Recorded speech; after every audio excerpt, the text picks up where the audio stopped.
ಆಚಿ ಮಸಾಲ ಎಂತ ಅಡಿಗೆಯ ರುಚಿಯಾಗೋ ರಹಸ್ಯವು 20 ರೂಪಾಯಿ.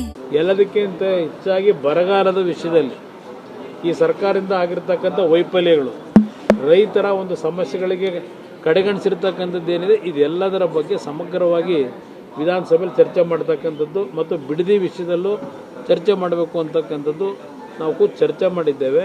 ಅದರಿಂದ ಮುಂದಿನ ವಿಧಾನಸಭೆ ಕಲಾಪದಲ್ಲಿ ಯಾವ ರೀತಿ ಇರಬೇಕು ಅನ್ನೋದು ಪ್ರಮುಖವಾದ ಅಂಶ.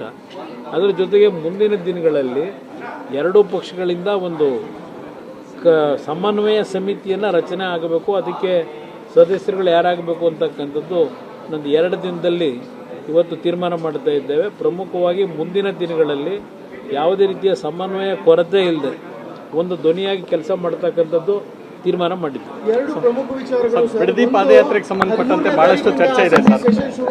ಇನ್ನೊಂದು, ಈಗಾಗಲೇ ತನಿಖೆಯಲ್ಲಿ ಇರುವಂತವ್ರು ಕೋರ್ಟ್ ಆಗಲಿ ಅವ್ರಿಗೆ ಆದೇಶವನ್ನು ಕೊಟ್ಟಿದ್ದಾರೆ, ಸಿಟಿ ಬಿಟ್ಟು ಹೊರಗಡೆ ಹೋಗ್ಬಾರ್ದು ಅಂತೇಳಿ. ಅಂಥವ್ರನ್ನ ಈಗ ಕ್ಯಾಬಿನೆಟ್ನಲ್ಲಿ ಇನ್ಕ್ಲೂಡ್ ಮಾಡಿದೆ, ಅದನ್ನು ಸೆಲೆಬ್ರೇಟ್ ಮಾಡಲಾಗ್ತಿದೆ. ಮತ್ತೊಂದು ಕಡೆ 13ನೇ ತಾರೀಕಿಂದ ಈಗ ಸೆಷನ್ ಸ್ಟಾರ್ಟ್ ಆಗ್ತಿದೆ. ಬಿಡದಿ ಟೌನ್ ಪ್ರಾಜೆಕ್ಟ್ ಅನ್ನ ರಿಯಲ್ ಎಸ್ಟೇಟ್ ಪ್ರಾಜೆಕ್ಟ್ ಅಂತೇಳಿ ಈಗಾಗಲೇ ಅನೌನ್ಸ್ ಮಾಡಿದೆ ಬಿಜೆಪಿ ಮತ್ತು JDS NDA ಅಲಯನ್ಸ್. ಸೊ ಇವೆರಡನ್ನು ಎಷ್ಟು ಪ್ರಮುಖವಾಗಿ ನೀವು ಚರ್ಚೆ ಹೇಳಿದಾರಲ್ಲಪ್ಪ, ಪ್ರಮುಖವಾಗಿ ಬಿಡದಿಯ ವಿಷಯದಲ್ಲಿ ಇವತ್ತು ವಿಷಯ ಚರ್ಚೆ ಆಗಲೇಬೇಕು ಸದನದಲ್ಲಿ.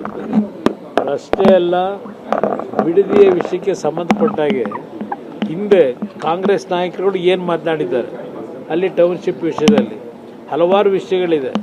ಇವತ್ತು ರೈತರು ನಿರಂತರವಾಗಿ ಸುಮಾರು 500ಕ್ಕೂ ಹೆಚ್ಚು ದಿನಗಳ ಕಾಲ, ವಿಶೇಷವಾಗಿ ರೈತ ಮಹಿಳೆಯರ ಹೋರಾಟ ಏನಿದೆ ಇಡೀ ರಾಜ್ಯ ನೋಡ್ತಾ ಇದೆ. ಇಡೀ ರಾಜ್ಯದ ರೈತ ಸಂಘಗಳು, ಹಲವಾರು ಸಂಘ ಸಂಸ್ಥೆಗಳು ಸಹ ಆ ರೈತರ ಹೋರಾಟಕ್ಕೆ ಬೆಂಬಲ ಏನು ಕೊಟ್ಟಿದ್ದಾರೆ, ಇದು ಅತ್ಯಂತ ಸೂಕ್ಷ್ಮ ಅಂತ ವಿಚಾರ ಇದೆ.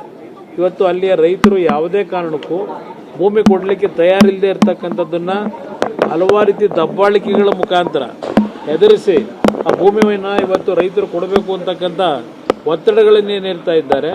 ಅದಕ್ಕೆ ಸಂಬಂಧಪಟ್ಟವಾಗಿ ಪ್ರಮುಖವಾಗಿ ವಿಧಾನಸಭೆ ಕಲಾಪದಲ್ಲಿ ಈ ವಿಷಯವನ್ನು ಪ್ರಸ್ತಾಪ ಮಾಡಬೇಕು ಅಂತಕ್ಕಂಥ ನಿರ್ಧಾರ ಇದೆ.